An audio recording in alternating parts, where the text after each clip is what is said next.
So as far as this worksheet goes then, let's take a look at the one that I told you to save, and then after that we'll look at some of these other ones. So number 3 is one we should take a look at. We've got light rays. They're going from one medium to another, and we got to rank a couple things here. So if it says rank the speed of light from fastest to slowest, we have to know what happens to these beams of light when they change direction. You know, does going down correspond to a fast medium or a slow medium, that sort of thing. So if we saw this happening with a laser, would this be the faster medium or would this be the slower medium? Slower, because this is what happens when we go from like air into water. So the thing is, when these rays bend down or they bend up towards the vertical, that means that you have a slower medium. So if you're ranking the speed from fastest to slowest, the fastest is going to be the one that's the most horizontal. So that'd be letter C. Second place is going to be A, actually, because that's the next. And B is the most vertical. I'll do just the left column here. Any questions on how that works? So then it says rank the index of refraction of each material from highest to lowest. Well, if we know the speed of light in each of them here, we just have to know how that corresponds to the index of refraction. Remember, the higher the number, the slower the speed is. So because of that, you're going to get the exact opposite here. The slowest material, B, is going to have the highest index of refraction. So B goes here. This is A, this is C.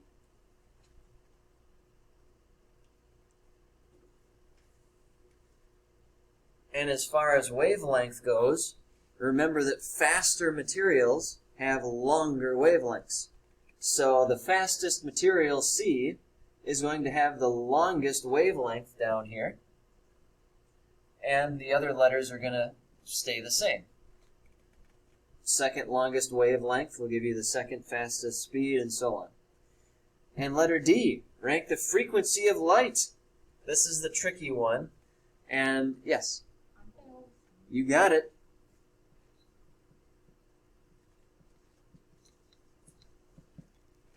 Frequency is the same everywhere.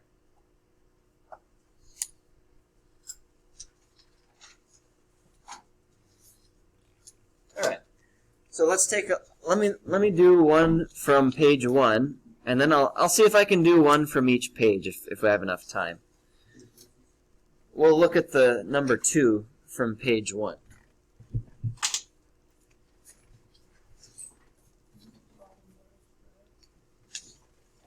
So when you're doing these problems, if you just are given the waves, your step 1 is to draw a ray in.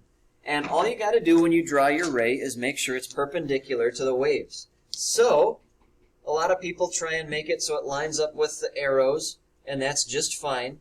But you can draw that ray anywhere. You could draw it here, or you could draw it there, or up here. Whatever you want to do is just fine, as long as it's perpendicular to the waves. It doesn't have to match up with the arrows. These arrows just tell you the direction the waves are going. So it says supply the normal. So my normal is just the line that goes perpendicular to the surface.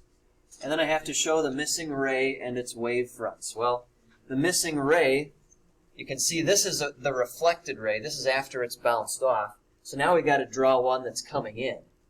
We got to get it at about the same angle as it was coming out. So maybe something like this, that might be a ray. And all you need to do then are draw waves perpendicular to this ray that are about this wavelength. If I did it, I would probably just start here and go straight across. And try and make them as perpendicular as possible. You know, you kind of get the idea. So those would be the waves coming in. Moving along. All right, showing refraction. And if you didn't have enough time to get all that down, feel free to check out the video. It'll be on Schoology. All right. Hopefully 2 minutes for this one and 2 minutes for the last one. So here we have to show refraction. So first, I want to draw my ray, and I don't need to draw it along the arrows. I could draw it just like this. It's coming in.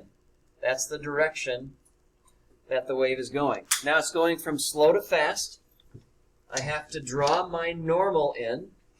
We're kind of used to the normal line going up and down, but it's really just going to be perpendicular to whatever that surface is. So, we're going from slow to fast.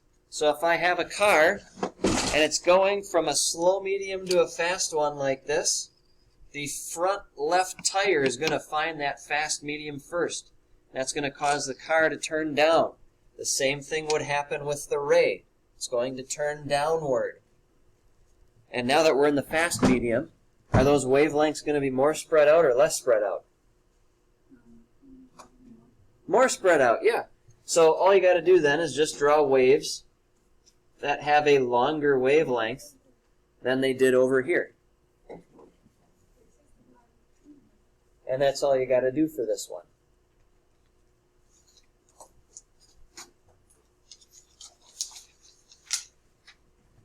Finally, let's get to the last page. Let's just take a look at the last one here.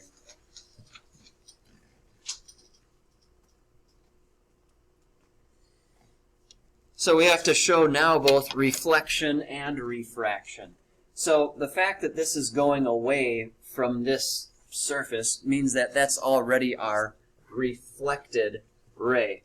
So that means I got to draw in my normal. And now I got to draw in the ray that was coming in. And I want to do that so it's about the same angle as this one right here. Something like that. I would put in the waves. They should be about this same length. I'd have to make those a bit shorter. You get the idea. These wavelengths should be the same as those. Now if I'm going from slow to fast, I got to use that exact same analogy. Here comes the car. It's going slow, slow, slow. Now the front right tire is moving faster. That is going to cause the car to turn across. So your ray would go across. And because it's a faster medium, you would have wavelengths that are more spread out. That's the idea. We'll get some more practice in with this tomorrow.